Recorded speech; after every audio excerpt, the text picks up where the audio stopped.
Ken. You. Ken. Can you hear me? Oh, I can hear you now. Yo, you up or you sleep? Can you hear me? I can hear you now. Yeah, I got the phone there, right? Hello? Yeah, you can hear? Yeah, I can hear you. All right, I'm gonna throw it back on. Yeah. I'm gonna put it on mute. Identify which accounts are inside and outside You hear it, the Green? statute of limitations, and then you create your plan of action, right? So we're going to get into the dispute letter and asserting your rights.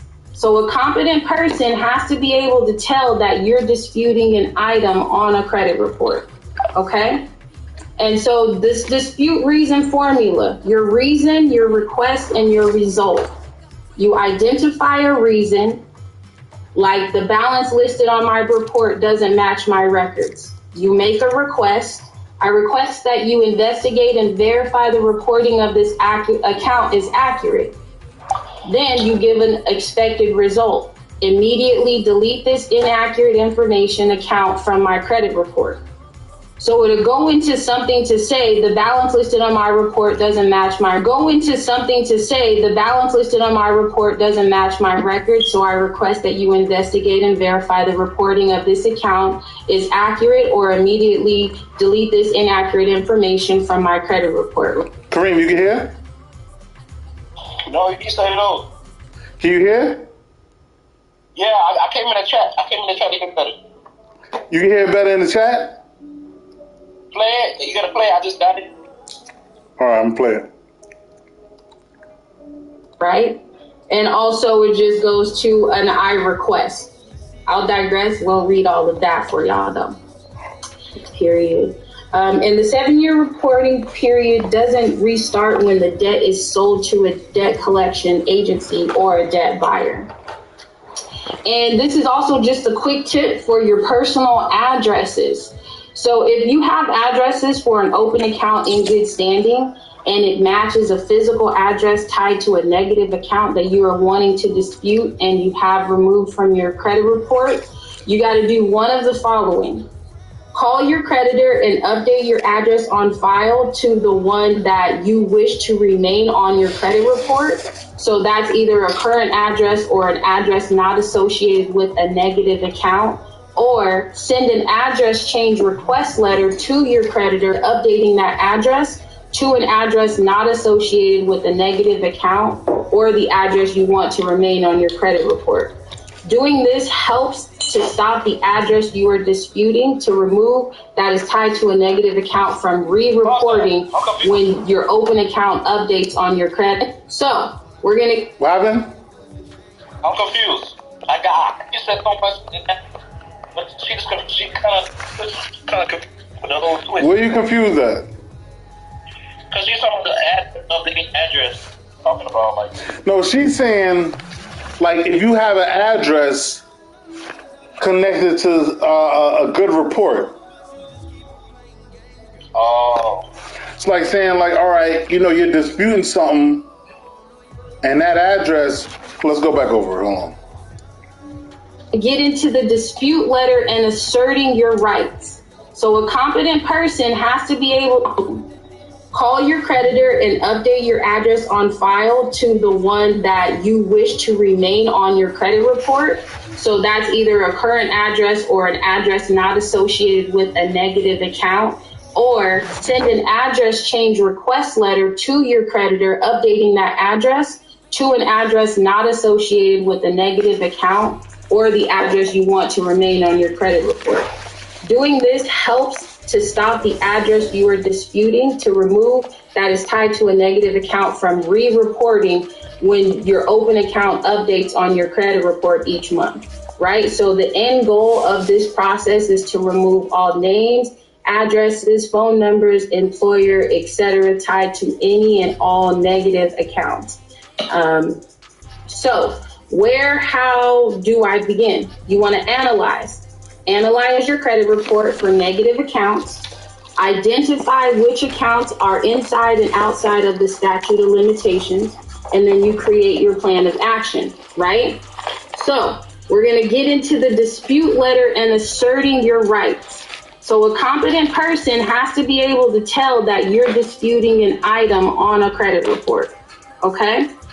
And so this dispute reason formula, your reason, your request, and your result. You identify a reason, like the balance listed on my report doesn't match my records. You make a request. I request that you investigate and verify the reporting of this account is accurate. Then you give an expected result. Immediately delete this inaccurate information account from my credit report.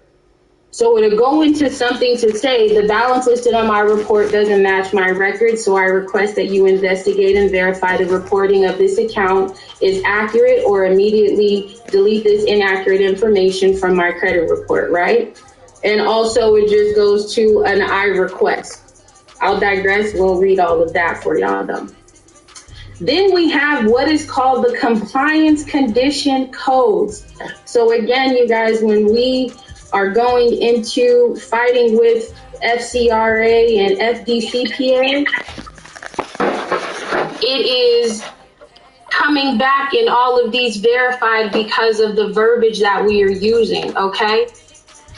So these are different compliance condition codes that you can utilize in conjunction with your credit reports. The best one that I like to utilize when it comes to this type of process when I'm looking over a credit report is the Identity IQ or something along that lines, like a Smart Credit, that provides you with the triage of all 3 credit reporting agencies across the board by account, because that's the best way to get them in a compliance standoff. And just like we talked about with your Code of Federal Regulations, because now you're not only speaking of the fact that we're not validating a debt as a Title 15 consumer, but we are now in a compliance condition as a authorized agent of said person, right? So now we're saying, are you sure you're in compliance? This isn't in compliance. You need to delete this information because based on CFR, it says that you're not supposed to do this, right? So when you look at your credit reports, when you see these types of codes, understand these codes mean this description. And you can also utilize this information when you're going against them as far as compliance, okay? Now, we also have dispute reason codes. That's also something that they utilize when they come back. So understand that when you see code 01 and it says not his or hers, that's because they're trying to, basically what they'll do is they'll validate the debt, because you're saying delete this account because this isn't my account. I don't own this account, right? But the true verbiage that you want to come back and say is that this has been mixed or merged. This isn't my information. This information seems to be inaccurate based on the fact that you are not compliant in reporting all of the information correctly, right? So you have a whole list that you can go through here just for verification purposes, but also education to understand what they're putting on your credit report and what that actually means. Okay, now we did speak a little bit about the statute of limitations, and that's something that you guys will be utilizing on your own, but it's basically, you know, it's determined by state law, and each state is different. And so the time frame that they can sue you, and the fact that, again, the CFR allows them to do that based on their points of regulations and, again, how they have asserted themselves as a corporation. So that still stands, but you will always be able to fight them should they choose to sue you, right? You will always be able to assert yourself based on the information that you all have obtained in the time span that you've been into this new level of ascension. So the statute of limitation is important when you're analyzing your credit report and determining the who, when, I should have said why, and how of disputing an account. And so it can be reset if a payment is made. So understand, never pay a debt collection off. Never, ever, ever pay a debt collection off. that is something that I will always tell you guys, for the simple fact that that will harm you more than help you in any situation, okay? Am I going backwards? I think I am. There we go. Statute of limitations by states, listings, I gave you that. I also provided this in my most recent webinar as well. So that's just, again, something that you all will be able to utilize as information for you in any situation that you do have. So the date of your first delinquency, now we're going to get into looking at your credit report. If you guys have credit reports readily available, pull them out so you can follow along and try to pinpoint some of these violations that are easily found, okay? So the date of your first delinquency refers to the 30-day missed payment that led to a delinquency account being placed for collection or charged to profit and loss, which is a charge-off. Even if the account holder made payments to the account, if the account is never brought current, the first missed payment is considered the date of, the date of first delinquency, DOFD. Okay, so if you see here, the date of first delinquency, they have it here notated as January, right? But if you see here on TransUnion, it says that it's December. That's a compliance issue. Why is that a compliance issue? Because they are responsible for reporting across the board the same accurate information. They are supposed to have a reporting system in place that provides the same accurate information. So if they do not, that is a compliance violation. So therefore, that is a fine against them, right? Does that make sense? All right, so violations. Reporting a charge off without reporting the date of last activity, right? Here, it shows that this is a collection, this is a charge off, right? But we don't have any date of last activity. It shows this what I'm about no to roll payment with, y'all. It shows 0. It shows closed date. So that is a violation based on the FCRA.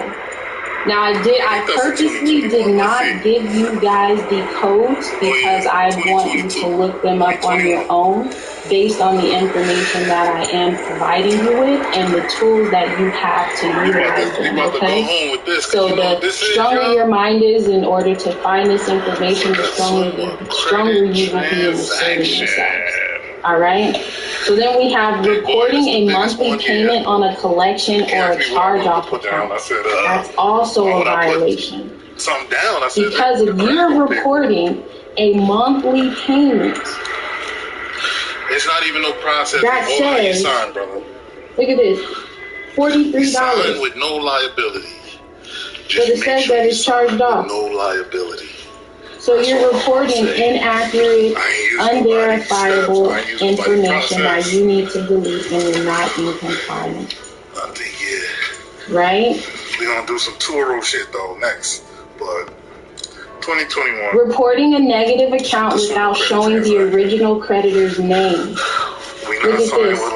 Usually you're supposed to always have the original creditor's name here. That's a violation.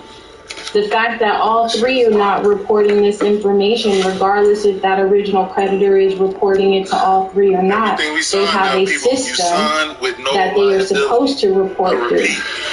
And since they don't, they are in violation of that because there's a collection and a charge-off and it's stating that there is a high balance. It also shows that there's no original creditor's name. There has to be an association of a company who is providing the information. The data furnisher has to provide name, telephone number, and address. So if you guys have your credit reports and you don't do that, that's a violation. That's a 1681 violation, but that's also a Code of Federal Regulations violation as well. And again, that's how you can truly assert yourself in that. Okay? And then also reporting a high balance lower than the balance owed. And you see here, high balance 6,000, but the balance owed is 6,303. So what does that say then? Incorrect, unverifiable, inaccurate information. If they don't match up, look at this creditor type, bank, student loans, miscellaneous. That is all CFR Code of Federal Regulations violations that they have to abide by, right? They're going to tell us 1681, that doesn't mean anything to me. Oh, but I bet you 12 CFR does, right? They're going to hold that accountable. Transferring or selling an account to another debt collector without reporting the transfer and or zero balance to the report, right? So if your debt has been sold and they didn't report that transfer or zero out that balance, that's a violation, right? If they're telling you purchased by another lender, that's an innocent purchaser for value, that goes into FDCPA, right? That goes against not only the credit reporting agency for reporting it, but also for the debt collector or the original creditor for reporting it inaccurate as well. See, the FCRA doesn't just go against the credit reporting agencies. That's for anybody who provides information also. Remember that one, right? Then we have violations on misrepresenting the date of the status or date of last activity. And that's resulting in the account being re-aged, right? And see here, it tells you last verified 2/20/2017. This one has no data. This one has no data, right? The date open, 10/11/2013, 10/1/10/1. That's inaccurate, unverifiable. That's out of regulation, right? This is how we assert ourselves in order to get the results, because this is what they are truly having to abide by, right? Reporting late payments or past due amounts on a collection or a charge-off. How can you tell me that I got a past due amount, but it's charged off? Because the charge-off should always show $0.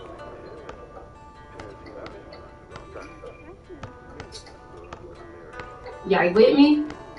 Are you guys noticing all the different fraudulent and misleading and defaming ways that they are still reporting on your past activity? And that's resulting in the count being re-aged, right? And see here, it tells you last verified 2/20/2017. This one has no data. This one has no data, right? The date open, 10/11/2013, 10/1/10/1. That's inaccurate, unverifiable. That's out of regulation, right? This is how we assert ourselves in order to get the result, because this is what they are truly having to abide by, right? Reporting late payments or past due amounts on a collection or a charge-off. How can you tell me that I got a past due amount, but it's charged off? Because the charge-off should always show $0.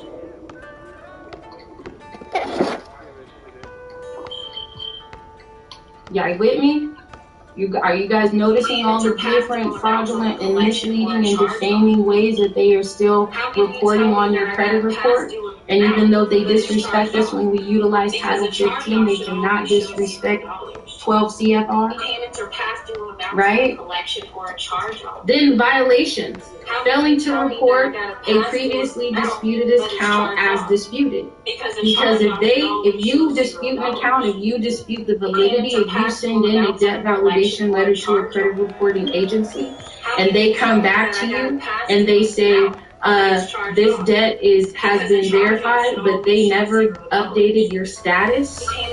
Anytime you send a letter in, they are supposed to update your status for any account.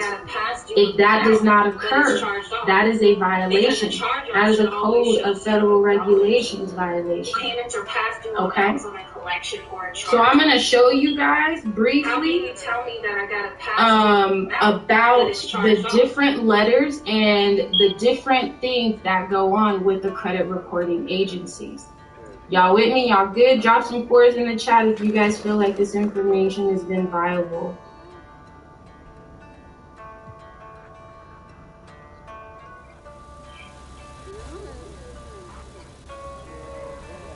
Payments are past due amounts on a Good. Yes, perfect. All right, so now that you guys learned about those, I hope that that part was a bit understanding when it comes to looking at your credit report, looking at how you were actually applying or understanding and ingesting and digesting the information, right? So look at that credit report, Identity IQ, or any of the ones, again, that have all 3 on there, right? So I showed you guys how to find the violations. I'm going to share with you all multiple ways when it comes to your identity theft, when it comes to asserting yourself on your complaints, right? So there is 2 things, if you all didn't know. Equifax has had a data breach. How many of you guys knew about that Equifax data breach or are aware that Equifax is allowing you to claim or make a claim against them for the data breach? But it's charged off. Because Drop the ones. should always show $0. The payments are past due amounts on a collection or a charge off. Yeah.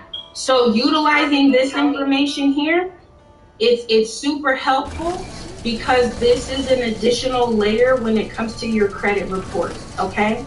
And the thing is that this is something that I've learned along the way when coming into how to assert yourself and finding the tools that can help you gain access to what you want out of your credit report, if that makes sense, y'all.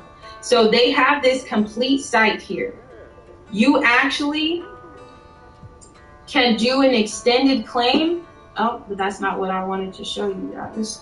And you can go on here. It's super easy. I'm going to drop it in the chat too, because you can look up your information to see if you have been affected by it.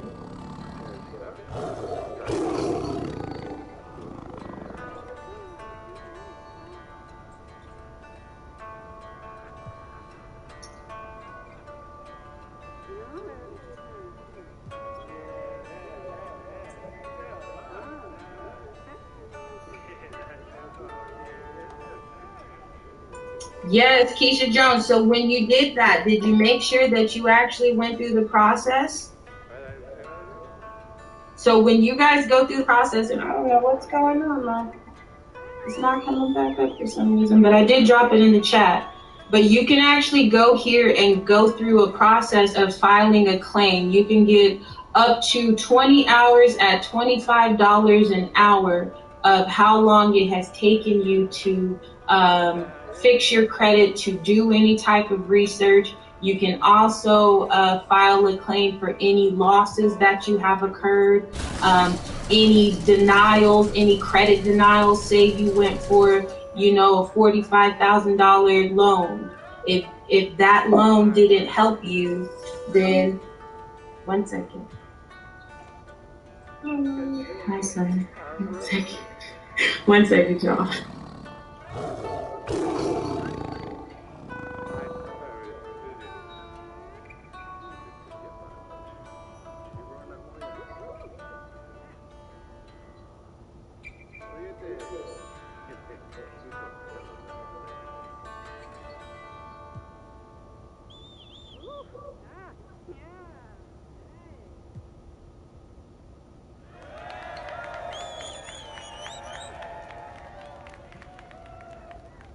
Sorry about that, y'all. So yeah, you can actually go here and look for if your information was impacted, right? And that will give you, oh, they're just giving me a hard time today. But so like I was saying, that will actually give you an extra step because you can file this, right? You have legal rights and you have options. And the thing is that you can go all the way through to 2024. You can claim anything for you can file a claim for your credit monitoring services, right? So if you have been utilizing Identity IQ since as long as it's been happening, you can file a claim for that. You can file a claim if you have Equifax subscription products, right? You can even file a claim for accessing identity restoration services, right? And that's one of the things, is that understanding how many tools there are out there. Because look at this. This is what I wanted to share. Out-of-pocket losses, you can get up to $20,000. You can make these claims up to 20 total hours at $25 an hour.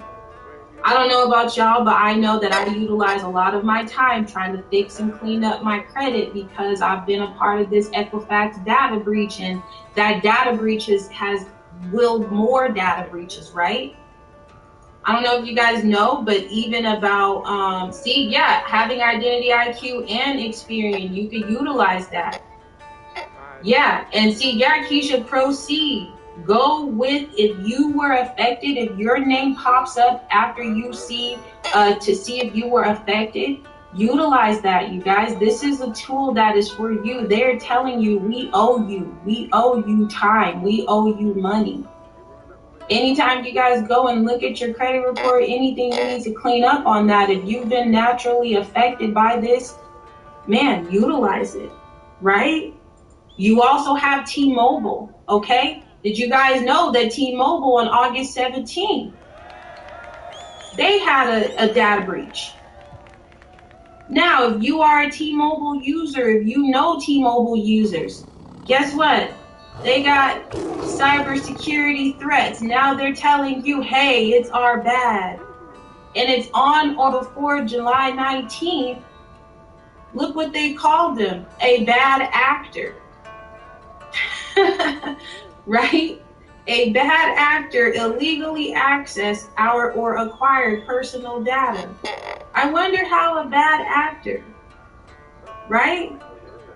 Look, the types of information impacted included names, driver's licenses, government identification numbers, social security numbers, dates of birth, T-Mobile prepaid pins, addresses and phone numbers.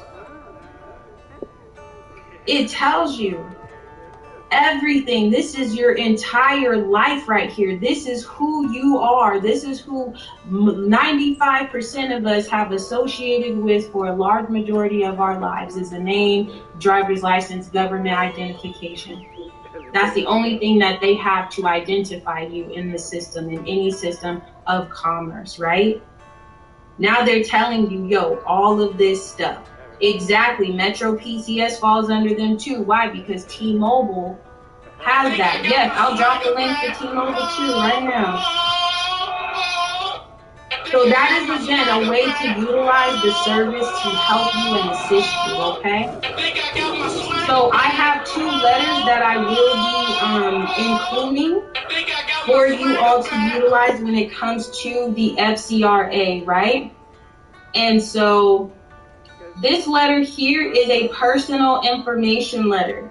This information letter, some of you may have seen it before, some of you may have not. But this is something that I do utilize, especially when it comes to cleaning up my credit report and correcting all of the inaccurate information.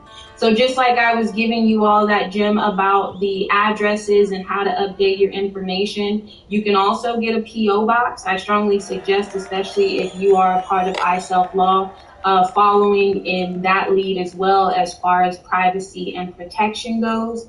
Because you don't want anything associated with your abode. You don't want anything associated with where you lay your head, okay?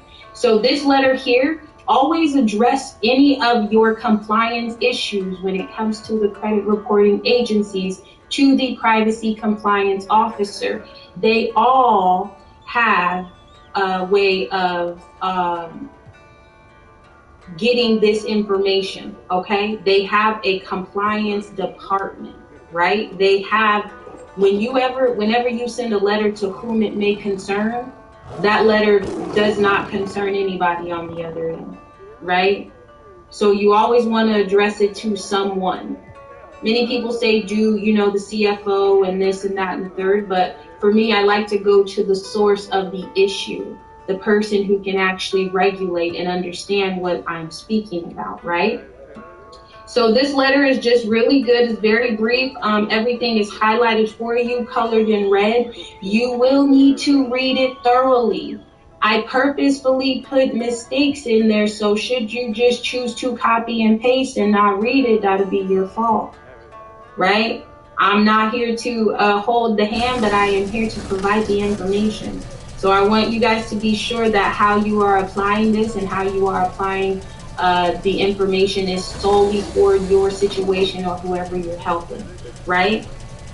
And so this is, again, it's a very just brief information only about your personal information, right? And so I have recently checked out a copy of my credit profile, and unfortunately it's come to my attention that some of my personal information is incorrect. So then we go on. My name is, we only do first name, last name when it comes to the credit report, right? We don't want no middle initial, no middle name. We go on to tell them, I do not have any requisite other names or aliases, and I do not desire any other names or aliases to be retained or recorded. If any, delete now or produce proof of your legitimate authority to retain, much less report, without infringing my consumer rights, right? This is just an example of, remember how I was speaking of the asking of the three information, the reason and the instruction. So this is not the correct spelling of my name, and I have reason to believe the inaccurate name you are reporting may belong to someone else with a similar name. Just how I was telling you guys about the codes, this is basically letting them know I am not taking accountability for it, nor am I denying it. I am just saying what you are not complying with. Does that make sense? So then we give them the instructions. Delete the name from my credit file because you apparently have me mistakenly mixed or merged someone else's information with my file. Again, we are not saying this is not me. We are saying you've mixed and merged me with someone else, apparently, right? So then we go on. My current and only address is, I do not have any others. So if you have, like we were talking about, if you have the information of, multiple addresses on your credit report, right? You want to be sure that on that credit report, if you're trying to remove all of the negative addresses, again, you only want to report one name, one address, and your year of birth. You don't even want them to have your full day, month, year. You only want the year on there because that's the only thing that they need to associate your social security number and to verify it. So the thing is that if you have other addresses, you can give different excuses, right, to remove them. Because again, we are not saying this isn't mine. We are going to place the blame and place the compliancy on them. So now it is this street. This is my mom's address. I don't live here, nor is this address deliverable to me by the U.S. Postal Service per the FCRA, right? So then just give you a brief example. My mom, sister, daughter, son, cousin, friend. Any address, you want to give a different reason for every address, right? Because that's what's going to show this isn't mine, but this is somebody I know, but it's not mine. So you can't verify it. And it's not reportable because, again, I'm telling you that this isn't permissible purpose based on, again, the CFR. So I left that part out because CFR is way more easier to read and digest than Title 15. I can tell you guys that so much, especially when it comes to looking it up on the CFPB, because they tell you why they have to do it and how they have to do it and the reason behind the code. Okay? So then you have the reason, but then you give them the instruction. Immediately delete this address because your company. Now, there are two different ways to be able to do this. You have the one where it's about your SSN number. I only do the last four, right? I give you, again, the different types. And so here on the birth date, again, I don't do date of birth. I always do year, but I leave that again to the user because you can make your own choices, right? And going on again, I don't have any requisite telephone numbers. I don't have any requisite employers. I don't have any requisite spouses, roommates. So if you're married and your spouse is on your credit report, get that stuff off. You do not need it there. You want to utilize and manipulate your credit report for you to operate publicly, for you to be able to transition all of your assets privately once you do get there, okay? And so again, this is just a brief overview of how you utilize this information. I always give them the scare tactic of the CC. You can send it to them if they do not comply. On the first time, I don't send it to CFPB, AG, BBB, or FTC for the simple fact I want to assert myself with them first. But if they do not comply, then I will go through that route because again, the credit reporting agencies, these companies here are the ones who are regulators. And when we start to utilize our CFR regulation codes, it will be way more effective, okay? So now I have the FCRA deletion letter. And this is about getting all of the other things off of your credit report, like we spoke about before when it comes to seeing and going through all of your information, right? So when you see this, gives you the example. I give you different examples that you can utilize, okay? And the thing is that you can utilize your Equifax complaint number because again, you guys want to go through this process of getting a claim, getting a complaint number, getting a claim number, claiming all of this because that's going to show and prove that you as a consumer are aware of what's going on and you are trying to correct the issue, right? And that's also giving you the backing with these credit reporting agencies because now you have proof. Before, I know many of us sending in those FTC complaints, right? And then we like, yo, they're not correcting anything. Like, I sent this in and they didn't do nothing, right? But if we have a true complaint number, now not only are we sending in an FTC complaint, but we're also doing our Equifax on top of that. That's solid, right? That makes it even more solidified for you. And so you just go through the process again of going through your credit report so that you are able to correct and fix whatever you want. And this is something that you can always utilize, right? And so you can go through the process of, I won't read all of this, but I give you examples of everything. But again, I left it to you all to find out what CFR code is 1681A2B because I want to challenge you and I want to give you the love and the guidance to show you that, yo, you could do this too. You don't need to depend on anyone. You just need to depend on your own confidence and everything that you can do for yourself because this is all about I, self, law, and master, right? So it goes through and I give you a dispute reason and an account for every different type. So you can utilize it and go through and see where you need to fix, correct, or change anything, okay? This is the same thing on your actual damages. Know and understand whenever you are trying to send in your invoices or your bills. I know that many of you have been told about the $1,000 violation, but that is the incorrect information. It's actually $1,000 per case, but you can have actual damages that reach whatever your actual damage was. How you get an actual damage is by asserting your Title 15 rights. So it's not to say that Title 15 doesn't matter, it's just when it matters. So your actual damages come in the form of when you have been violated to say they defamed me because this wasn't a permissible purpose. And because of that defamation of 15 U.S.C. 1681 B, they have now caused me to have higher interest rates. Because I have higher interest rates, that means I've lost a lot of money, right? So that's an actual damage.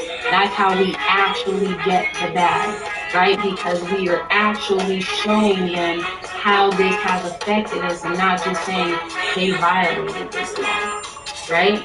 Does that make sense? And then the last thing before we go, I'll just give you a brief one. This will also be included. I spoke about it in my FDCPA webinar, but this is one of the most reliable forms of fighting FDCPA, FCRA. Spokio versus Robbins. This has literally, like, case law is something that truly will help you all, especially if you choose to go into the realms of court. Okay, not everybody is fit for it, not everybody will do it, but it's something that you want to utilize should you have to. And this case here, it speaks so much in depth when it comes to the credit reporting agencies as well as the debt collection agencies. And one of the things that just stuck out to me the most, yes, so it's Spokio versus Robbins, and I will, this will also be included, and you know what, I'm gonna drop it in the chat right now.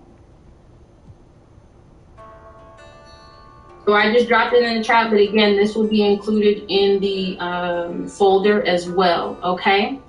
And so this one right here, it's a 26-pager. It's a really, really good read, you guys. And when I say, like, this is how you make shit make sense, you know what I'm saying? Because I call clarity is the reason. Is because I need to have clear vision. I need to understand so that I can apply. Because there's so much jargon going around where it's study, study, study, assert, assert, assert. But you're like, I don't know how to do that.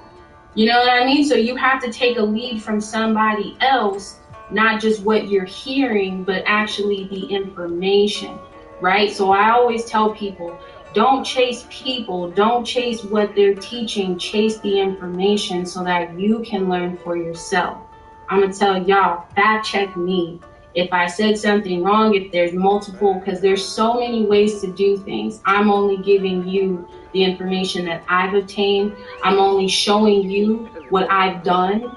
I'm only giving you the information that I have come about and how I go about things, okay? So there's so many different ways to doing things, but you know, again, I'm just sharing my process and how I am able to, you know, get what I need. And that is to control, and that is to assert myself, right?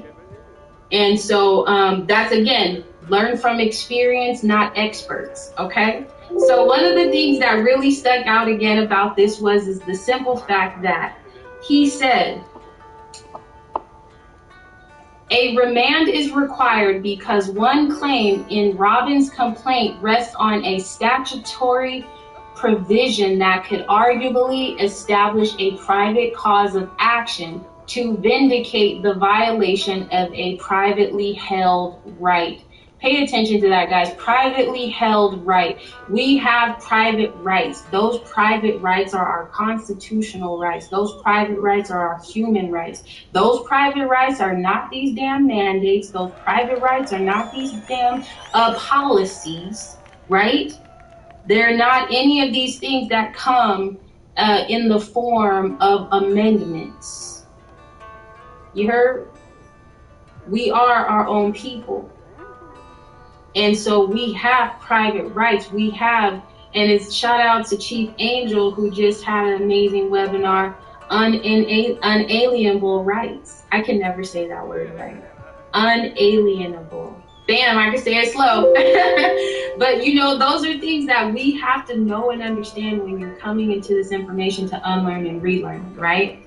So it goes on to say section 1681EB requires to follow what? Reasonable procedures to assure maximum possible accuracy of the information concerning the individual about whom the report relates. Right? And it says that Congress has created a private duty owed personally to Robbins to protect his information, then the violation of the legal duty suffices for Article 3 injury in fact. Pay attention. Article 3, this is the court that gives you the result. This is the court that has our jurisdiction. I can't say that. This is the court that has the highest jurisdiction. This is the court that we can actually assert our federally protected private rights, right?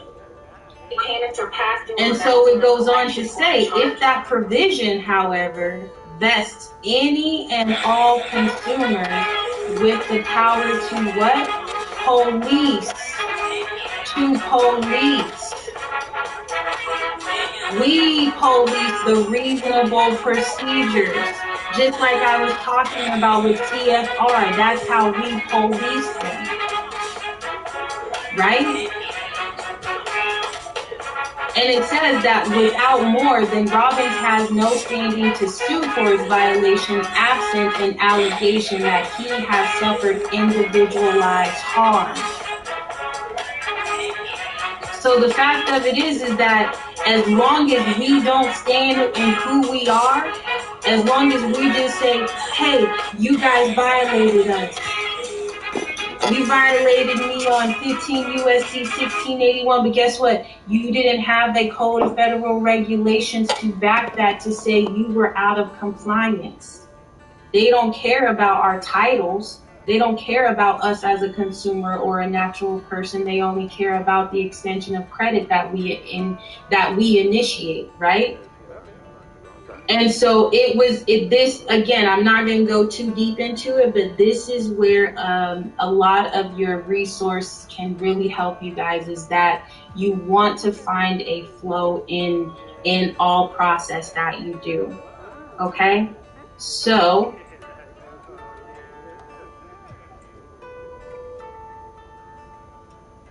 can y'all see my screen? Yep, there we go.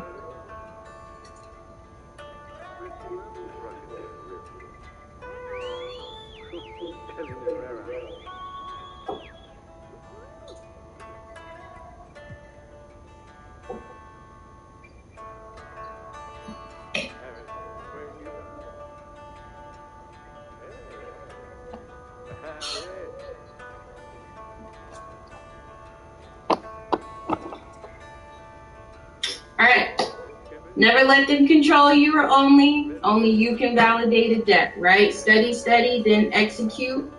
And that is my time. So I hope this guide will help you on your journey. Stand firm on your square, believe in yourself. You're the natural person, consumer, executor, and administrator, and many, many more. Peace and blessings to you all. And now it is time for the Q&A. I'm going to give y'all about 25 minutes of Q&A. So if we don't have any questions within that 25 minutes, I will shut it down. Uh-oh.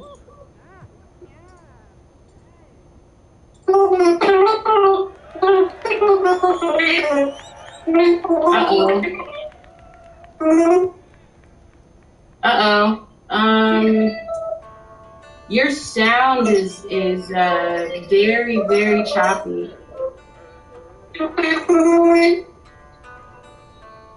No, you may want to write it in the chat. Or you know what? Go out and come back in. Or turn your mic off. Yeah, that's really bad. I have a question. It's not just me that hears that, right, y'all?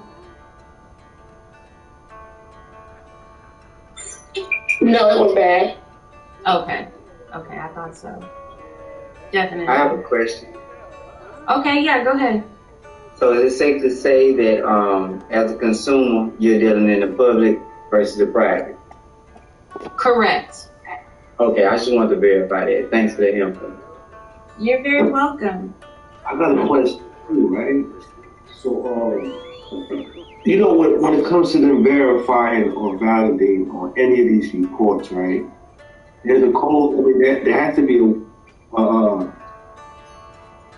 methodology they have to go by when it comes to verifying, validating. That's what I want to know. I was looking for a couple of those codes to exactly speaking to how they have to verify and validate that. They said, yes. Yeah. No, yes, I was agreeing with you. They actually do have a complete code, and I will actually share that too because I have it, and I will be putting that in the folder. And it is actually on the CFPB. So everything that you want to know, especially when it comes to the credit reporting agencies and how to enforce and make them comply, everything is on the CFPB. Because here it even go ahead. Yeah, you can start asking that off rip. So I had a conversation with one time. They told me that it was verified and validated. I'm like, oh yeah? Well, how so? Nothing came to my office. But just tell me how so. They said they got a phone call. I said, huh? Oh, is that how you verify and validate that nowadays, huh? That's why I say that. So no, there's actually, there's a whole section in 1681 EB, and that is all about validating your. Hold on, I'm gonna go to it now. I'm only saying to say that even when you tell them, when you send off those first initial ones, tell them you want to validate and verify, you want to verify and validate a code pursuant to the code she's about to show you. Mm-hmm. Yeah, you could definitely have them, and that's the thing about eOscar is letting them know I don't agree with eOscar.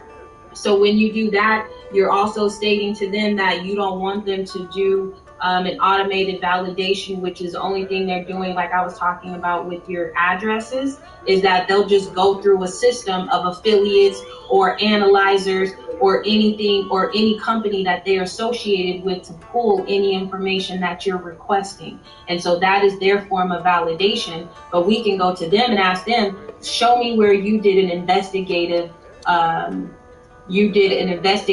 validation. And that goes through the terms of who you talk to, who you got the information from. And if they can't provide that, again, like I was saying earlier, that's all about the Code of Federal Regulations, right? That still goes into you are non-compliant because you're reporting inaccurate and unverifiable information.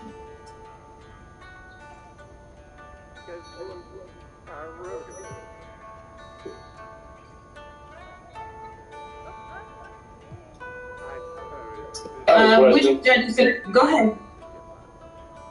Does any of this teaching relate to check systems for those who may have gotten a negative checking account and got charged off to there? Does that apply with any of this that you speak of with the data being held?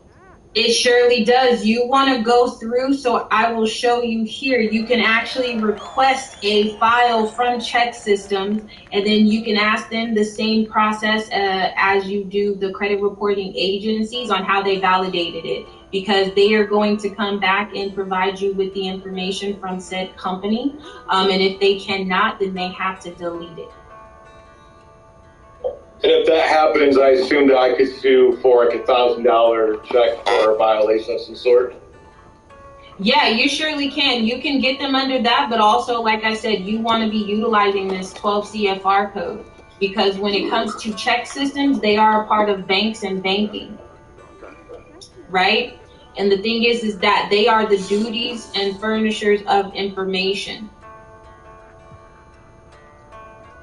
Awesome. So now it's all about accuracy and integrity of the furniture information, right? So that $1,000 violation that we speak of, that's for the action in itself. So you could say, yo, this is defaming me because I can't get a bank account because you're reporting this information. Now I want you to pay me $50,000 because I suffered. Right? Yeah, does that make sense? Yeah, because they couldn't have put it, if it was never verified or validated to begin with, you should have never put it on that report. Exactly.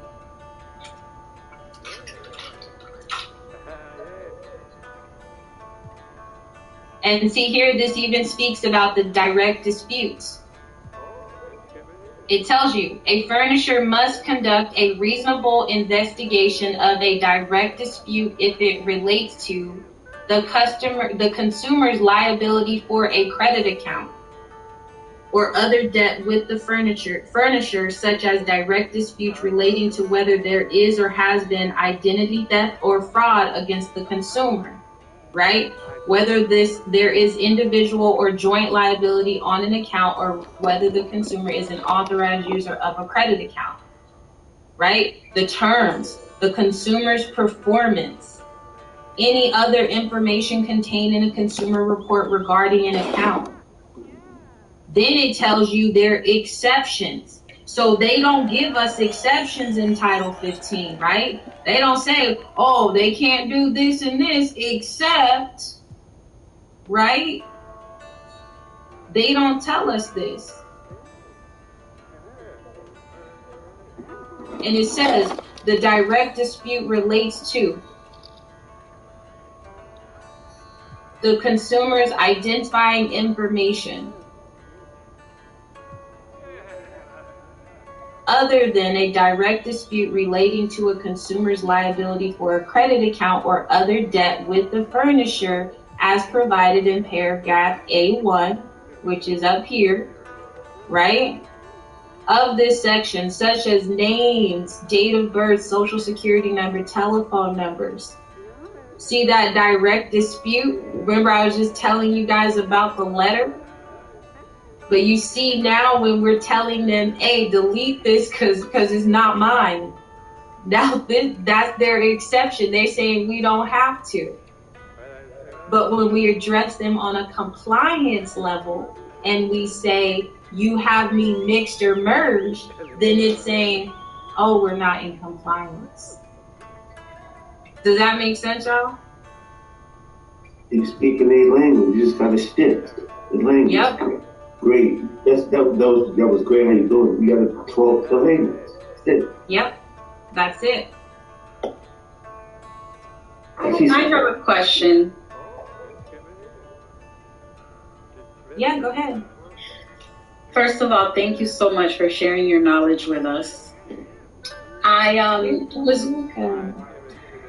was wondering, in the letter that you shared with us, the second letter of dispute, the beginning the paragraph at the beginning, there mentions information about you not owing the debt, and also that there's been a breach. What about in cases where there hasn't been a breach? And do you always say that the account doesn't belong to you? So if there hasn't been a breach, you can utilize again your CFRs to say you were not in compliance. And like I said, the best way to do that is when you go through to the CFPB for interactive regulations, because this gives you literally, look at this. I'm gonna include this link as well, but I'll drop it in the chat right now. But this right here gives you the blueprint again on how to come at them. Because if you remember in my presentation, how I was showing you how to find the different types of unregulated or inaccurate information, that's another way. That's how you can go about it without the data breach. Does that make sense? Yes, absolutely. Yeah, so you can look at your credit report, and again, it's something that, you know, it seems like it's so tedious, but I promise you, you want to be so well versed in your credit report for the reason of, I don't call it credit repair, I call it credit correction, right? And then I call it credit manipulation, because once you learn how to correct your credit, you'll be able to manipulate it into whatever you need it for. Right? So get those identity IQs or your smart credit, and again, just compare across the board. Okay. But then also anything that you do, anything that is utilized against your will, that is unlawfully reported, unlawfully attached to your credit report, that is still identity theft. Mm-hmm. So you can always still utilize identity theft for the simple fact of, I did not allow this. This is unlawful authority. You chose to report something against my will. You chose to provide and put my information into a system that I was not aware of, that I didn't sign a contract for. And now any and everybody who works for your company, who has access to the system, who is housing all of my information, I don't know who you hired. But now I know that they have my social, my name, my address, my birth date. Those are all things those are all location identifiers, right? Yeah. And we don't know. So those are always things that you can assert for yourself when it comes to that is, this is inaccurate. This is not regulated. And the thing is that the companies will try to come back and say, hey, we regulated it. But ultimately they did not, because once you have something deleted, they cannot reinsert it unless they come back to you and tell you that they have. And they have to send that in a letter, and you have to okay it. You have to say, I agree. They can't just put it back on your credit report. So if you guys have ever had a deletion and they come back and put that thing back on your credit report, that is a federal violation. That is a violation based on Regulation V. And they are not supposed to do that.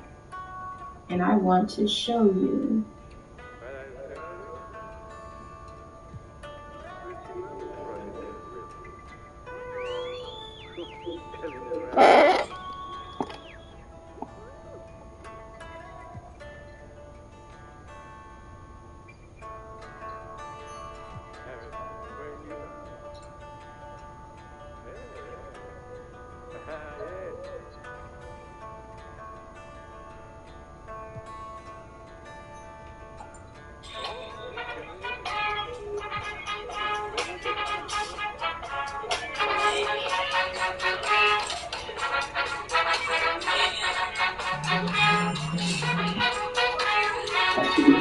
Remember what she said about avatars, right?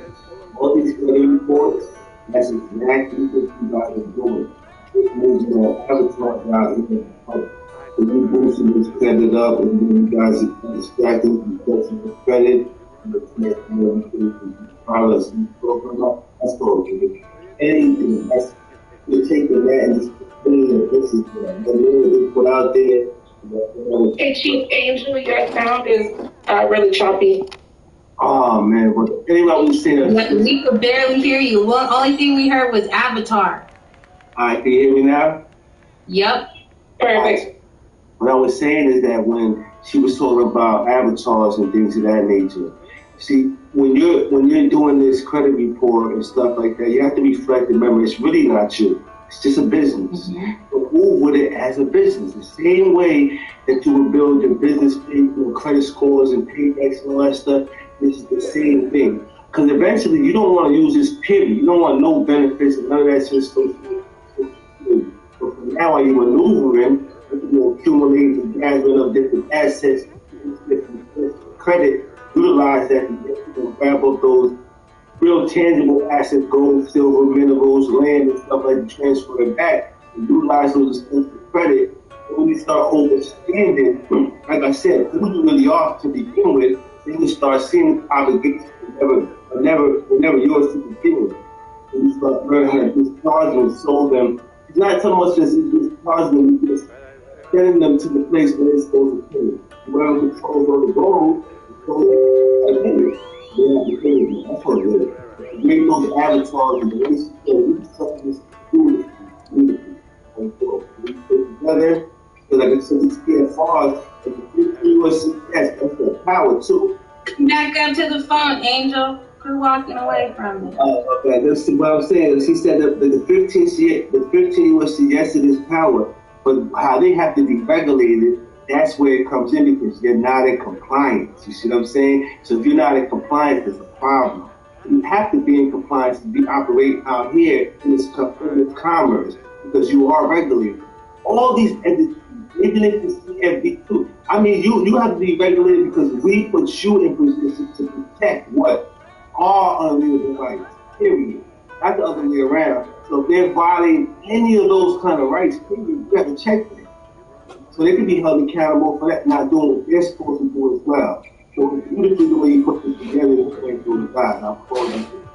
Oh, I appreciate so that. Much good. gratitude and love for that. Mirror. But yeah, so I wanted to share. Yeah, go ahead. Let me share this real quick. Just it's 1681 S2, and this is all about the responsibilities of furnishers of information to the consumer reporting agencies. And it goes on just quickly. It says, duty of furnishers of information to provide accurate information. Understand that you can still, again, utilize Title 15, but it's all about assertion of the information, right? And it tells you they are prohibited of reporting information. Yo. Crazy man, what's going on? What's going on, pimp? Take your ass forever and shit. I'm talking about like, damn. I'm like, this nigga trying to call me from Instagram. This nigga gonna be the face. Nah, you know, I said, nah, you. That's why I was they're crazy, right? Hey man, damn, this nigga, I'm like a motherfucker, man. What's wrong? What's up, word?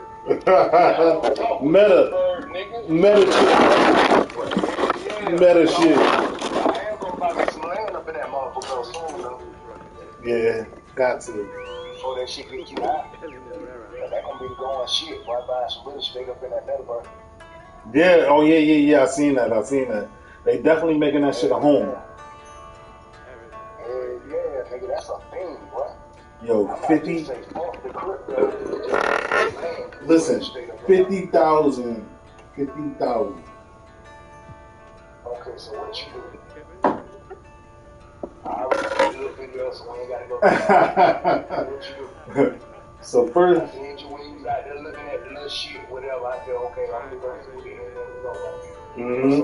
You ain't see the video rolling around in that motherfucker? I was shooting that shit up the motherfucking highway. But yo, look. You send me all that. Nah, I just did it on the live. I did it on the live because I knew people was gonna pop in. They got questions, all type of shit. Like, listen.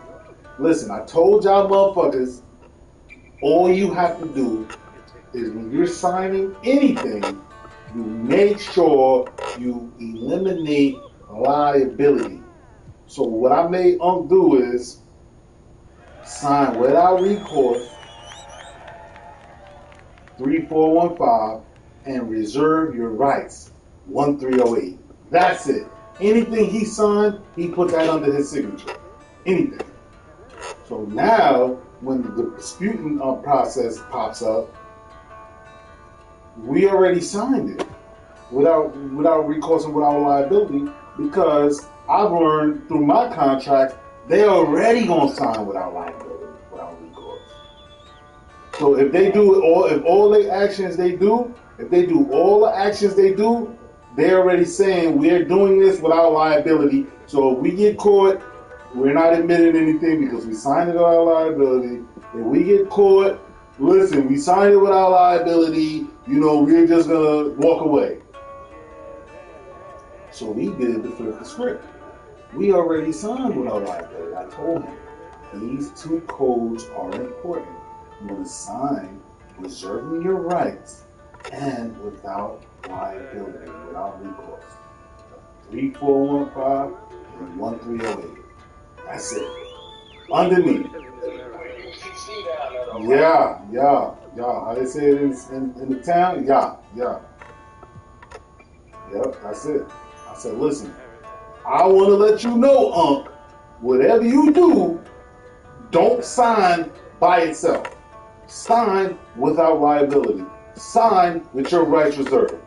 So when it's time to go to court, you can let them know in the beginning, like, listen, you ain't see that because the deal already got paid. I already knew it. Yo, the funny thing is, these niggas is so fucking retarded. They don't even know what they in there doing. Listen, I've studied so long. Everything they came Yo, them niggas tried to get me to put down money. They were like, yo, put down. They're like, yo, how much you putting down? Nothing. I said, his credit is good enough. We don't need to put down anything. They came 5,000. What they tried to do, we was in there for like 5 hours, right? What they do is they play games with your mind. Because I let them know, I said, listen, I want to ask you a couple of questions, sir. I said, I want to ask you, do you know who the OCC is? The Office of the Comptroller of Currency. Do you know who the CFPB is? The Consumer Financial Protection Bureau. Do you know who the FTC is? Because I want to ask you these things because when it's time to start fighting, I need to know, do you know these things? Are y'all under truth in lending is the last thing I want to ask you. Because if you're under truth in lending, and you're trying to get me to do down payments, and you're trying to get me to do finance charges, trying to accept, these niggas, if I didn't study, I wouldn't have knew how much fraud they did through the whole transaction. I could walk anybody through that shit. Just make sure you sign with no liability. Nigga, if your credit is decent, you can go in any dealer, sign without liability, and you can walk out there with your credit got to be on point though. We got the shit without no pay stubs. No pay stubs.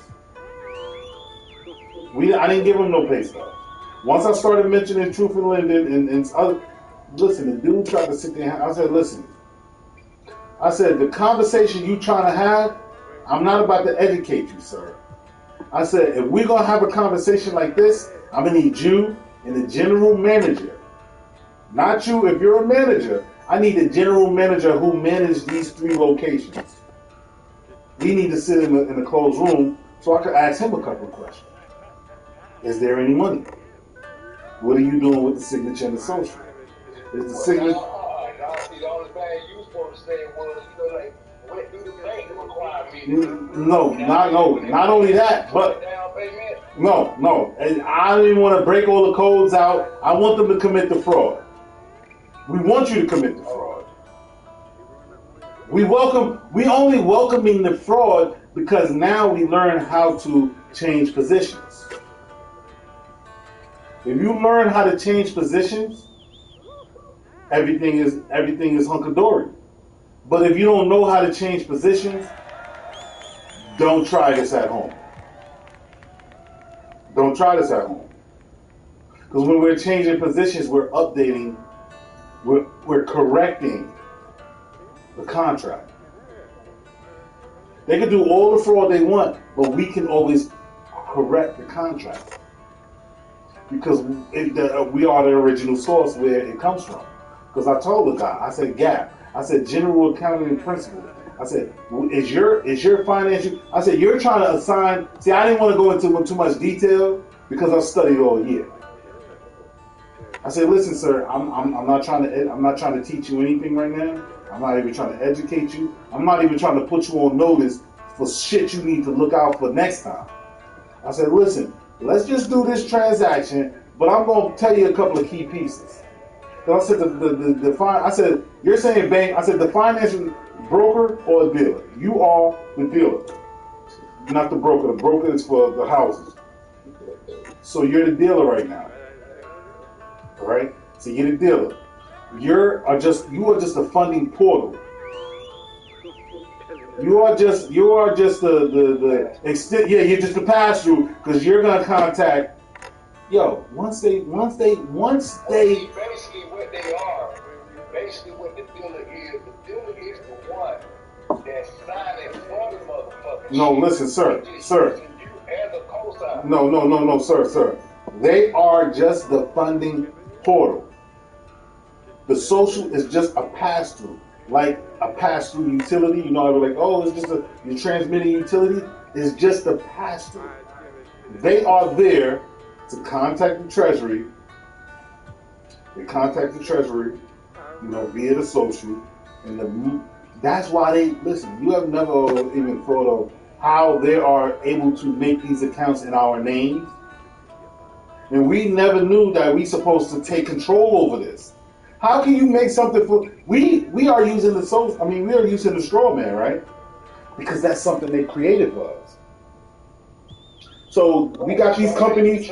Yeah, we got these companies out here creating accounts for us, and we ain't even controlling it. That's when we got to go back to these declarations and these powers of attorney. Do you know what he said to? Do you know what? Listen. Do you know what he said to Let me tell you what he said to I need you to sign this power of attorney so we can act on behalf of you. Do you hear me? Do I gotta say that again? The nigga said, listen, I need you to sign. Listen. He said, I need you to sign this power of attorney. I said, yo, we signed it, but we reserved our rights and all that. But guess what? He needed his permission. He needed his consent to act on his behalf.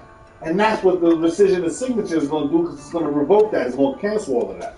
Listen, I'm canceling all of the powers of attorney. They tried to have him sign a document saying he can't even come in and rescind it. How you going to say I can't? You going to give me a document saying I can't even rescind it when you ain't even telling me there's a document that exists that says, especially if you're in the truth and living, that says you can rescind it.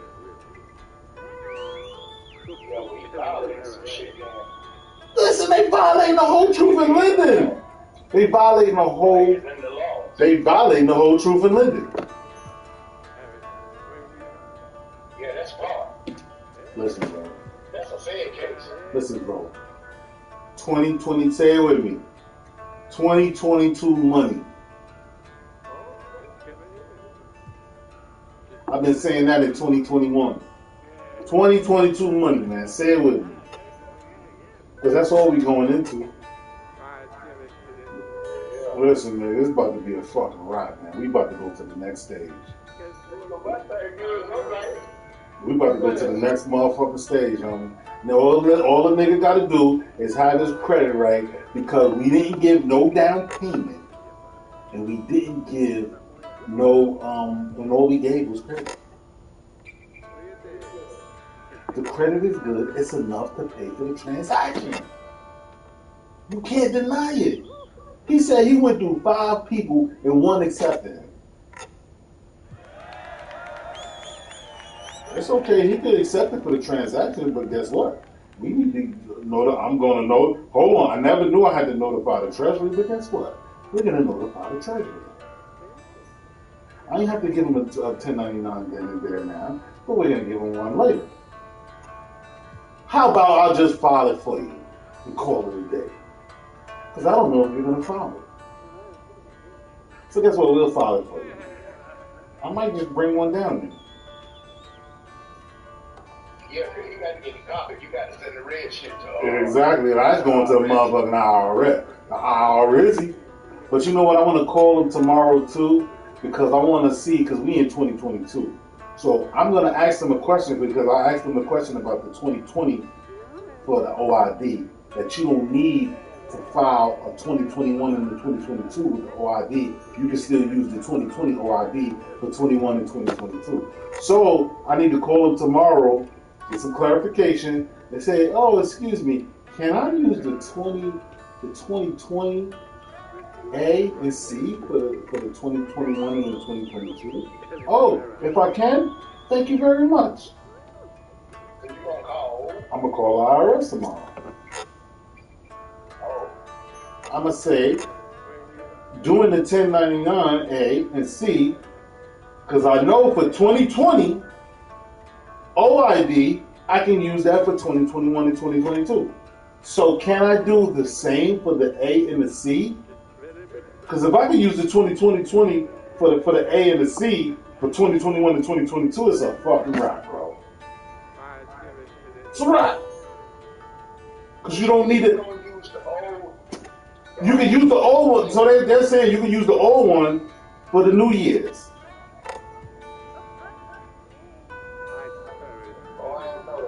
Yeah, the OID, but I need clarification for the A and the C. If I can use it for the A and the C, it's over. It's over. That's all I'm going to say is over.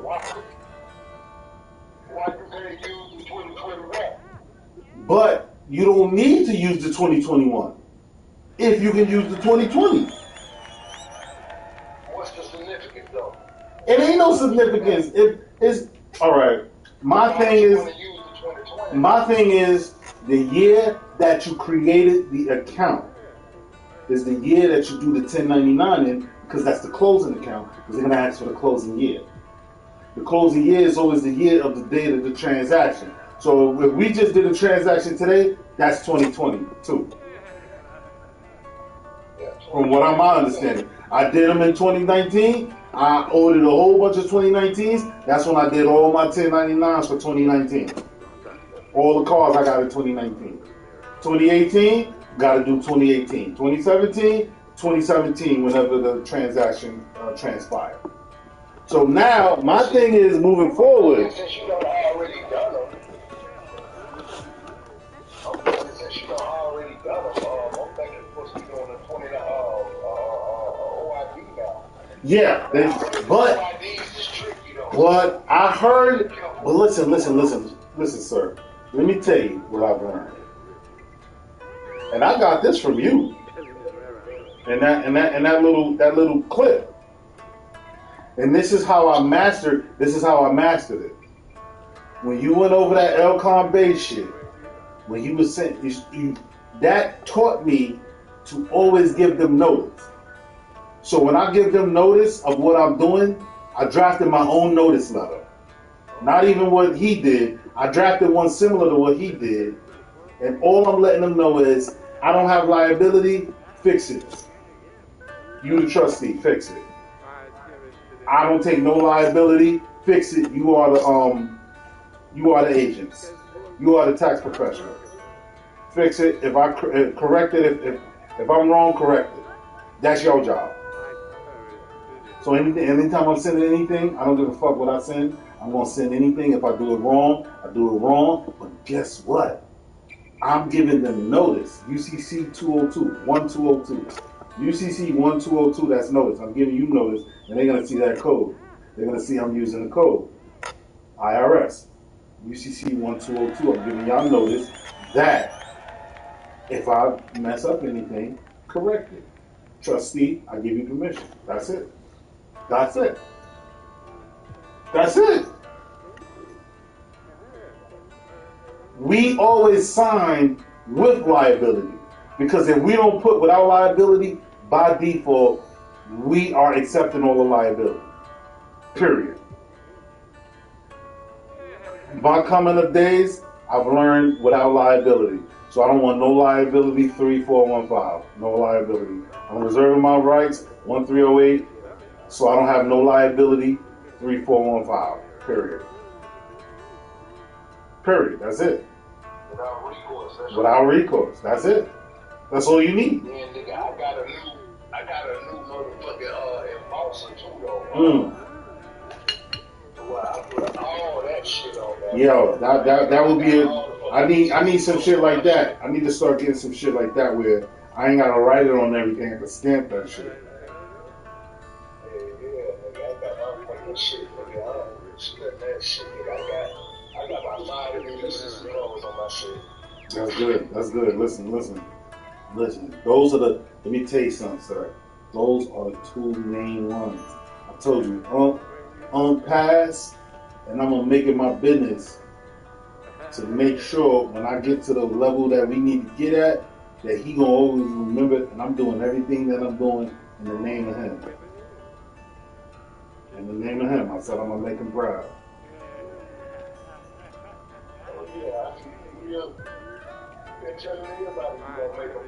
Listen, man, listen. I owe it to him. He wanna. I am, but listen, he was one of my biggest supporters. No, you listen. I'm not gonna compare you, because we gonna make each other proud. Like, I can't even compare you in that, because you still here and we still got work to do. That's why anytime we doing something, boom, you got it. We on our journey, you know, because one door closed, another door opens. Fuck that nigga, can make me proud. Listen, nah, we gonna make each other proud. We gonna definitely listen, man. It's He keep throwing that shit in there. listen. It's a listen. That nigga said, nah, nigga, we gonna make each other proud. Nah, we gonna make each other proud, man. Fuck all that other shit.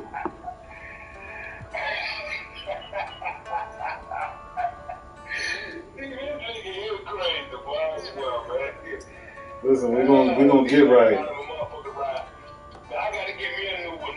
Listen. Let me tell you how to do it, man. You either about the credit, man. It's just about knowing what to say to these people. yeah, that too. But listen. That little bullshit that Experion them be doing in trade union, that shit is a bunch of garbage. Really, to be honest with you. Listen, I would go to with Experian is we didn't give y'all consent to post anything.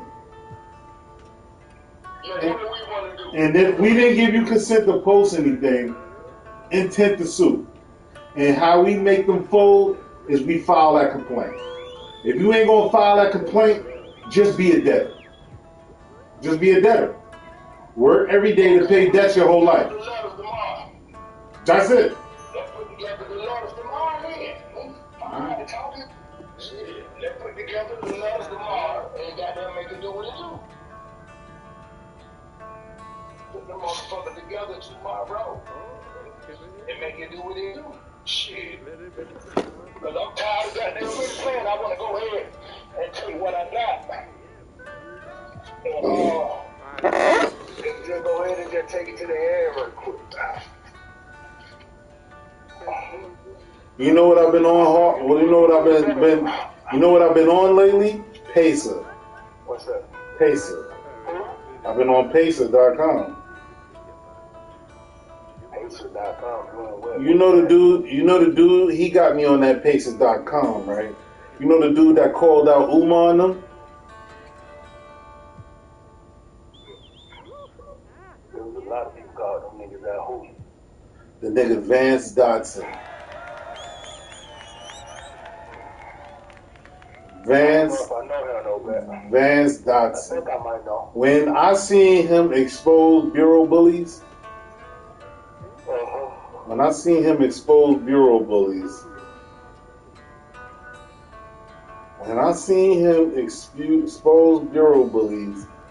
I just couldn't even believe it.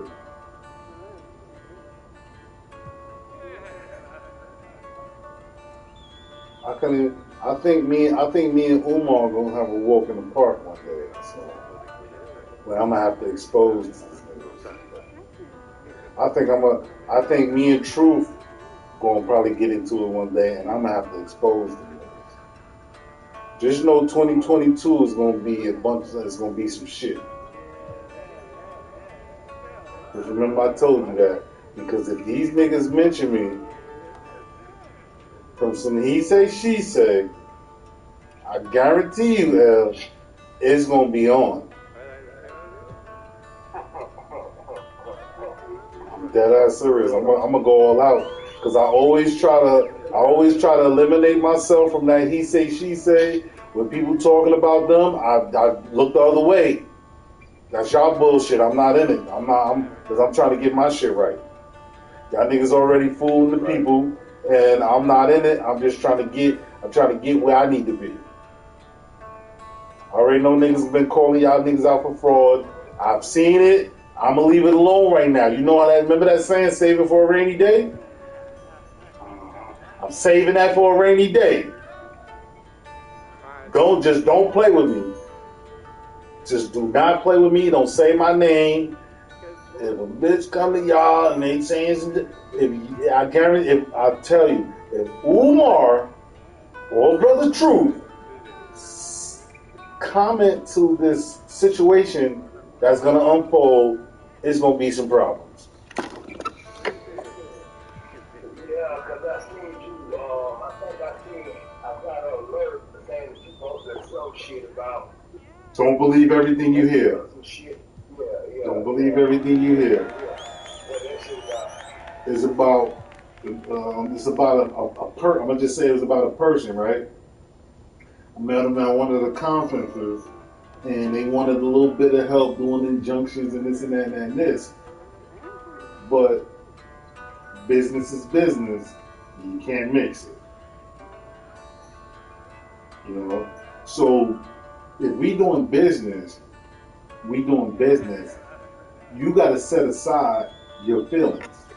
So if you mad at me, you gotta set aside your feelings because we have some business going on. You can't be mad and all this and all that because you mad at me, but we got some business going on. Let's conduct the business. You ain't gotta like me, I don't gotta like you. It's just business, right? If it's just business, you ain't gotta like me, I ain't gotta like you. But don't act like it's business and some relationship shit that's imaginary. That don't even make sense. So if we're gonna tell a story, make sure we tell the whole story and nothing but the story.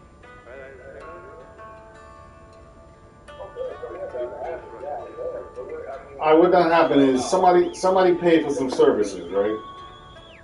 I did the services. I don't know what happened because I don't know what goes on in the minds of retards and crazies. All right, something happened in the mind of the I'm just gonna say the retard and the crazy, and communication stopped. So if I already did a process, right, and the process was done, it was tickets. The person got a ticket. They sent me a little $100 to cancel their tickets out. So I sent the ticket to the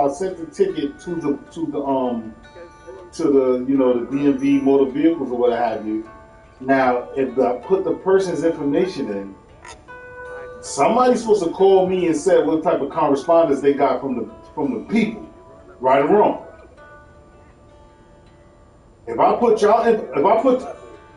Listen. If you, all right, put it like this. If you're doing work for someone, right, and you don't use your information and your address, and you put their information and their address on it, so any correspondence you're expecting to get, right or wrong. Because that's what I'm saying. If you're doing something for somebody, and you're not using your mailbox to get the mail, and they're using their mailbox, and the correspondence is supposed to go to them.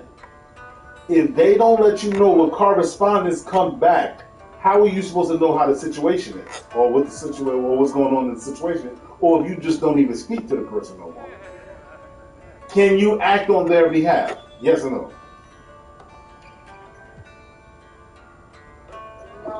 You can't. No.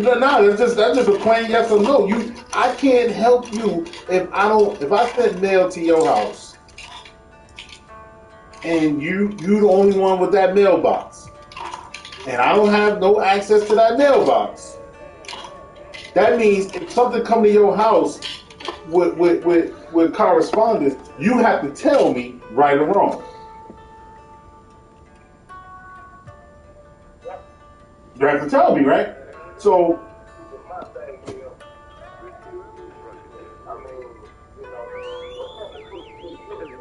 They got a regular fucking something ticket for. First of all, these niggas is already operating in the jurisdiction of the United States Corporation. First of all, you got their fucking plates and all that shit. So if they want to fucking give you a ticket, take your car, fuck you in the ass and leave you on the side. If they want to do whatever they want to fucking do to you, they're gonna do it. Because you're operating in their jurisdiction, all right? You're borrowing their shit. You're just using it. It's theirs. They own it. Correct? That's theirs. You registering it to the king and the queen of England, to the corporation, and everything under the sun. So you can't feel no type of way if you get violated. All right, I sent them my little cancellation shit of the ticket. So if they send you some correspondence back, you're supposed to send that shit to me, bitch. Right or wrong. No matter what it is, no matter if you mad at me or not, if you don't like me or not, or if you hating on me or not, or if you upset or not, you're supposed to let me know what correspondence the individual received. No ifs, ands, or buts. So if you ain't tell me what was going on with the situation, because you want to be feeling some type of way, bitch, that's on you.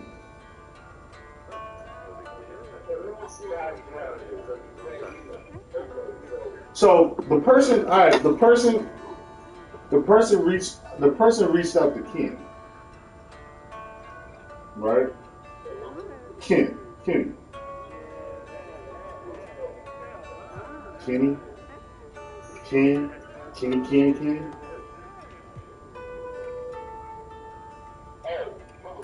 Yeah.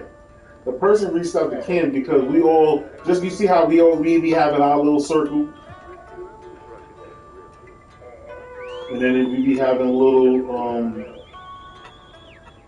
in the background, we be having our little circle and little things be in the background. Long story short, we had our little circle with little things in the background. So, you know, we all used to be on the phone, group chats, and whatever the case may be. So, bitch, you know how to contact me. You know what I'm saying? They hit Ken today talking about, oh, tell Polo that I'm a blast him with Brother Truth and Umar, and he a fraud and all. Bitch, don't do that. Because I'm not thinking about you.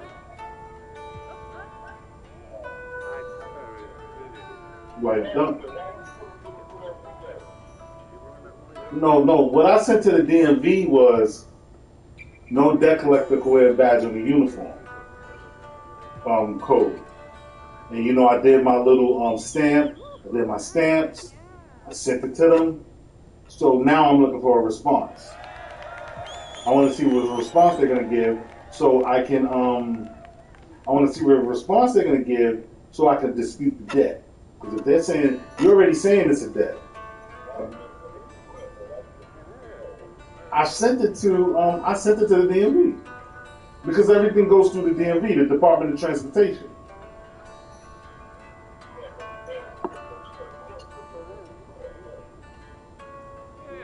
It's not even a court case. It's a traffic infraction. It's not even a traffic infraction. It's a little regular ticket. It's a little regular ticket that they give you. Yeah, you go to traffic court to that, and I sent it to the DMV because that's where they're gonna go, to the DMV. The traffic, and all of that in the DMV is the same shit right there. It's the same shit. Yeah, out here, it's the same shit. Yeah, so I sent it there. I remember when the post I posted, I be sending my big brother shit to the DMV. We do, and his license ain't suspended. His license is not. He did not come back here and tell me his license is suspended. He's still driving around. They just pulled him over the other night, and I was arguing with the officer. And the officer was like, "You threatening me?" I said, "Yeah." I said, "I ain't threatening you. I'm making you a promise. If you give him a fucking ticket, I'm gonna make it my business to make sure I violate you." And I told him that. I said, "I'm gonna violate you." I said, "Give him your information, your bond information." I said, "I bet you don't give him your bond information at risk management." I said, "If I was in that car, you would not be talking like this. Well, I would be recording you under oath, stupid." He didn't even want to talk to me. Yo, my big brother was telling me when I was saying things to him, it was touching his nerve, it was touching his brain, because I know what the fuck I'm talking about. I had a whole standoff with fucking 20 cops in a library. On YouTube. Bitch, I got receipts. I know what the fuck I'm talking about, and walked away unharmed. Not locked up, didn't put on no mask, and I left when I felt like leaving.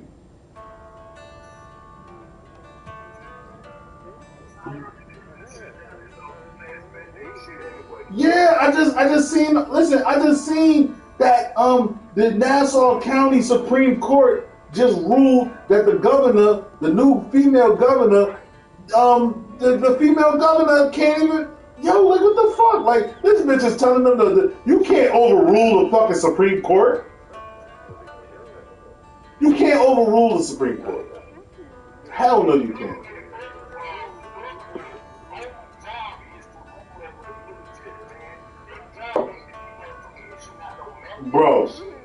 Bro, listen.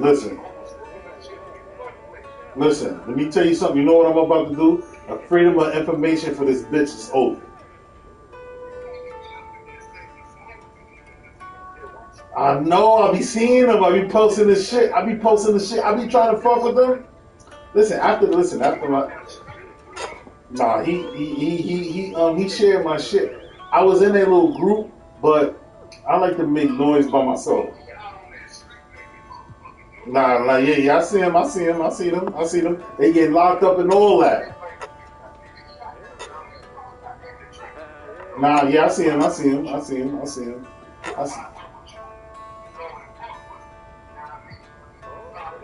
Nah, he has.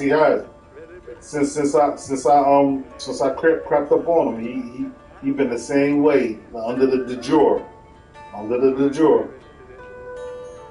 Republic. You're right, 100%. I've been doing my own solving shit too.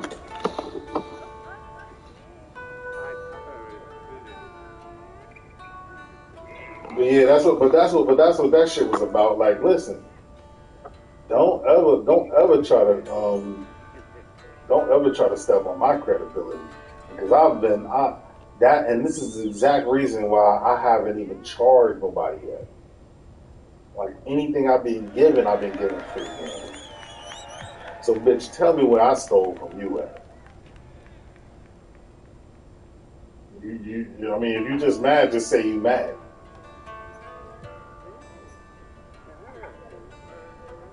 I seen the exact people. Yeah, listen. You can use Umar and Truth. I mean, they ain't sleeping with you, so I doubt if they're gonna give you the time of the day. I dare Umar to play itself, because I'm gonna play that Vance Dotson shit. I'm gonna post Vance Dotson on all my pages and say, yo, why you never responded to Vance Dotson?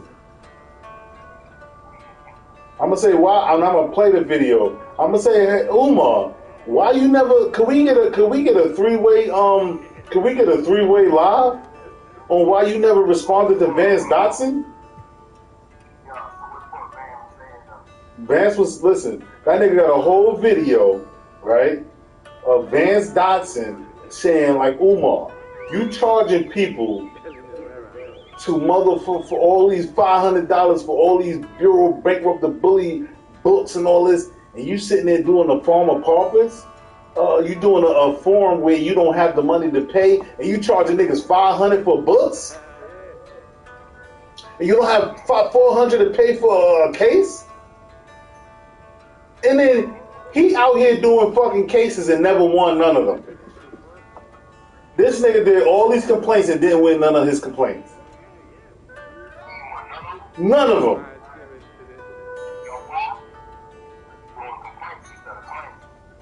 It don't even matter. You out here telling the people all this bullshit and you ain't doing nothing.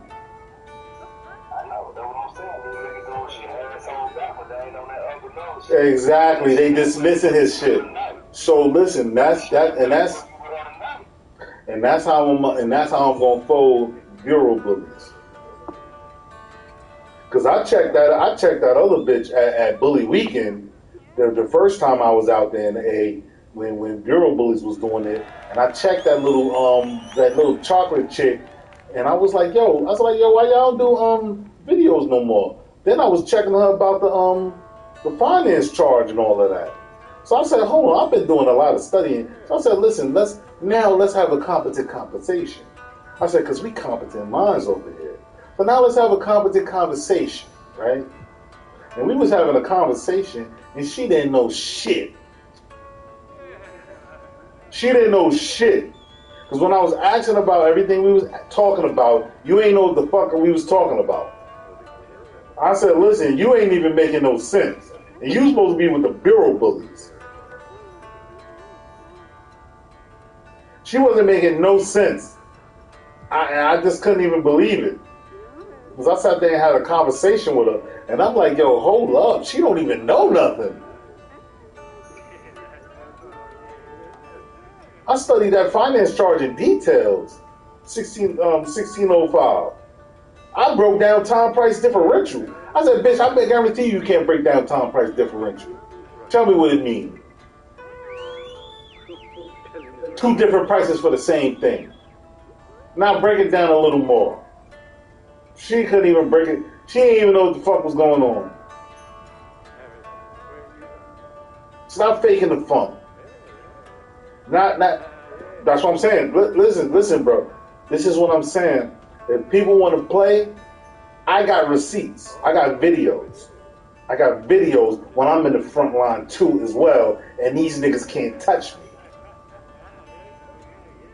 Okay, I listen, I'm in the field. All right, I'm rolling around. I'm rolling around and they can't touch me. Show me where I got it on. I video record everything. Show me where they violating me. Show me. I mean, listen, the judge is about, listen, you know what I was supposed to do earlier? I was supposed to send, remember that shit I showed you the other day with the bonds? I didn't even get to send that shit out, but I was supposed to send it out today. But I didn't know we was going to take that long in the motherfucking dealer. Nigga, we ain't leave the dealer till like fucking 9:30. You want to know some funny shit? They saved us to the last people. They saved us for the last ones because they was trying to see if we was going to fold and give them some money. He came back with 5,000. He tried to get 5,000 out of us. He tried to get 1,500 out of us. I was like, yo, listen, I said the most I give y'all right now is 5. I wouldn't even give y'all more than 500 right now. He was like, hold on, let me work some numbers. He worked. You can ask Kareem because Kareem was still on the phone. I forgot if Kareem was on the phone on the Instagram. Like we had did Instagram chat. I said, I know, but every time we talk on fucking Telegram, this shit fucking acts stupid. It just don't work. Yeah, like every time we talk on, like when I be talking to him on Telegram, this shit you can't even hear him. He can't hear me. The shit chop. I just be hanging up from that shit. Yeah, it's gotta be single, but the only time I can really talk to him is probably on Instagram. No lie. Cause he doing Wi-Fi right now. But he was on the phone the whole time, and he could tell you the dude kept trying to get me to put down some money. I said, why would I need to put down money? I said, his credit will take care of everything. I said, his credit is good enough to take care of everything. I said, tell me why do I need to put any money down when his credit is taking care of everything. And this is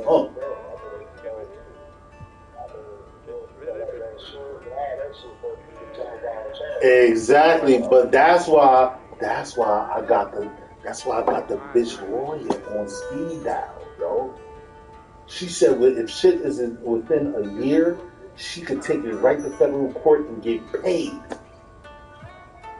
So my main thing was clear up my credit, get a couple more cars with no license, like I did in 2019.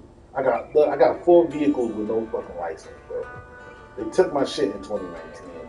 They took my shit in June 2019. I got the vehicles in November 2019. So I didn't even have I got a commercial. I don't have a regular driver's license. I have a commercial, a BP commercial. I don't have no regular bullshit license. My shit is not regular. I don't pay the same as a regular commercial driver when I'm renewing my shit. I don't drive what niggas drive. I drive buses and trucks. I'm not the same as the motherfuckers.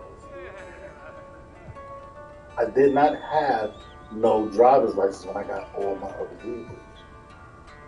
So I'm going back to the same nigga that I got it from. Like, yo, how many vehicles you can give me? I mean, I'm trying to do tour. How many vehicles you can give me with this social? That's what I'm going to ask him. Because last time he got me fucking 4 vehicles, and I ain't asked for 4. 4. Over 250,000. That's why when niggas said a credit card is the socials and credit, nigga, you ain't got to tell me twice. I know, nigga. I got proof. I got receipts. They took all my cars last year. All my shit slide. Because I didn't know what to do. I wasn't really 100 with it. But going through all this shit now, and the last repo that last theft that just happened, now I know what to do. Okay? Pain make the brain smarter. You upset at me when you took my fucking white shit. They really upset me. And they still not getting off of that. That's why I was trying to get that repo shit from that fat bitch, man.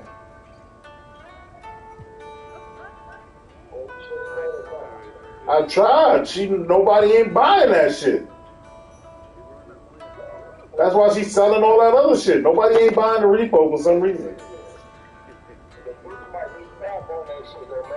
Nah, she's not cap on it. She got it.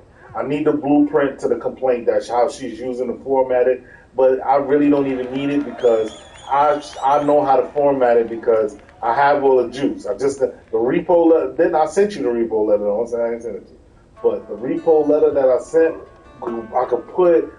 I could just put it in that format because I told you to download the violations video for me. I told you to download that violations video.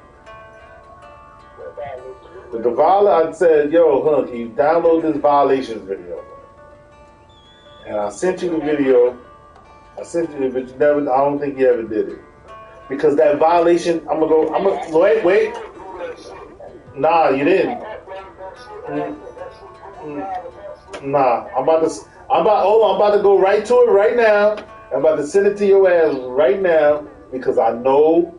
Hold on, I'm about to find that shit right now. I'm gonna send it to you. I'm about to send it to you right now. You ain't sent it. Hold on, watch. I'm gonna send it to you right now. Violations. Oh, violations class right here. Boom. I'll send it to you right now. She shows you how to do the fucking complaint right here. Alright, guys. But she only shows you how to do the complaint. She only shows you how to do the complaint for the Telephone Practices Act.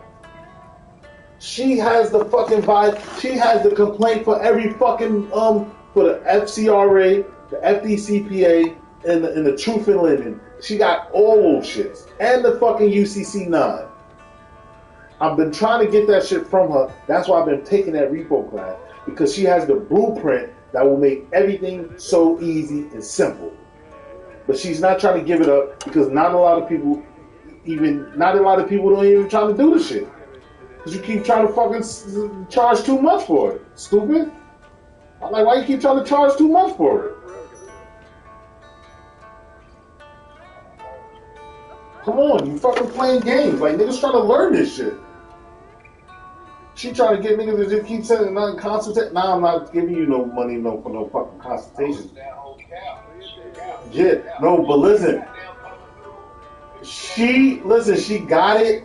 No, she got it. But she doing that Don Kalam and that Brother Truth and that Umar shit where they want you, they trying to keep your ass as a one customer cured is a customer loss. So one customer educated is a customer loss. So they doing the same thing, but now she's trying to change and convert it to where, oh, you paying me monthly. Bitch, what the fuck you mean we paying you monthly? Listen, just, what do you want to do with, I told her, how much you, I asked her, I said, yo, how much you want me to pay, how much I gotta pay you for that complaint form? The format for the repo. How much do you want for it? Listen, I'll pay you for that shit. Like, how much do you want for it? Because I need that. Like, I got 4-5 repos. You know how many other people, Kareem got one. That's some more money. Like, other people, you got one. You feel what I'm saying? Give me that blueprint. She's holding out on it because she's trying to get the most dollar for it. I'm trying to tell you. Listen, I figured her out after we had that little incident where I joined the class and there was nobody else in there. I figured it out. All these niggas is all the same. Her, Umar, Troop, all these niggas is all the same. They all doing the same shit. They got the information and they just trying to see how they can get the most for it. That's it.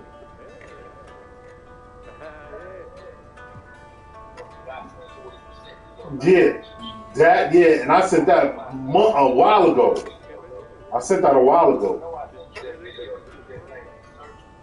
Nah, I'm telling you, I've been waiting for it. Nah, listen, bro. I'm not gonna kid you. I'm not gonna play with you. I've been waiting for that because I don't like when they be having it in this private class, unlimited shit. I don't like watching that shit over and over on they shit. I be trying to go elsewhere. Like how when we was on that what's the name shit? What's his name? What the fuck is the light skinned skinny kid name? Quasimodo. Yeah. Yo, I don't even see him no more.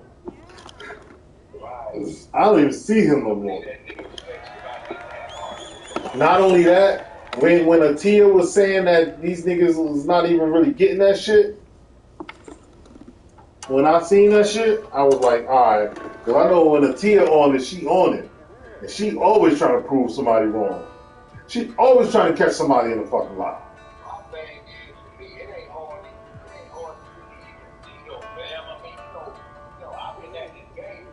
Mm-hmm. Yeah.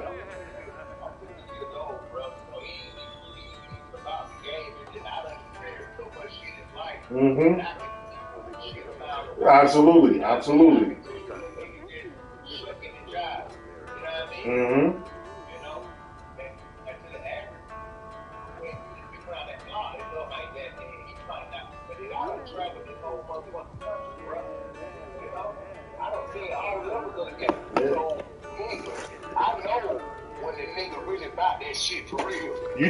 Listen, bro. You just like me because listen, we've been in them trenches. I ain't had nobody raising me after 15, so I had to figure that shit out. So I was all over the world and back again.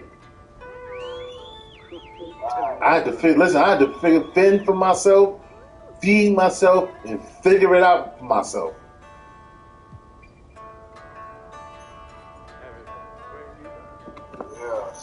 So I already done beat Quasi shit. Yeah. He just like that Kush Day nigga. They just a bunch of readers.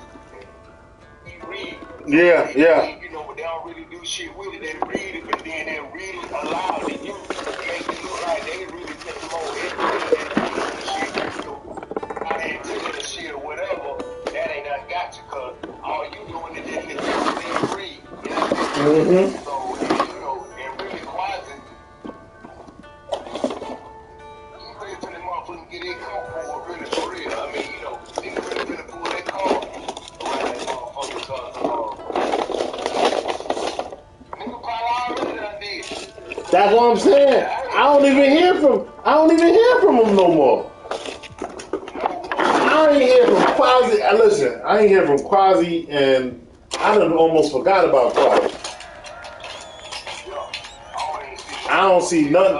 I was wondering why the fuck I don't hear from him no more. I don't know, but like I said.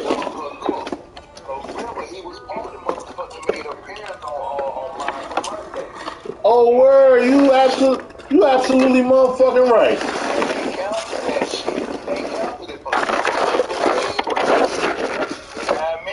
They didn't mention what happened with it. For some reason, the whole goddamn watch them motherfucking Mexicans. Hey, man, ain't no telling. You know how this shit go, but you gotta play the game right out here, bro. I real talk. That's why I be like, shh. I don't really hang in patch like that. I don't really just be around a bunch of motherfuckers. Listen, man, I don't even be around these motherfucking squares at all. You see us, we do our fucking thing, and we get the fuck up out of there. Me, I ain't even with it.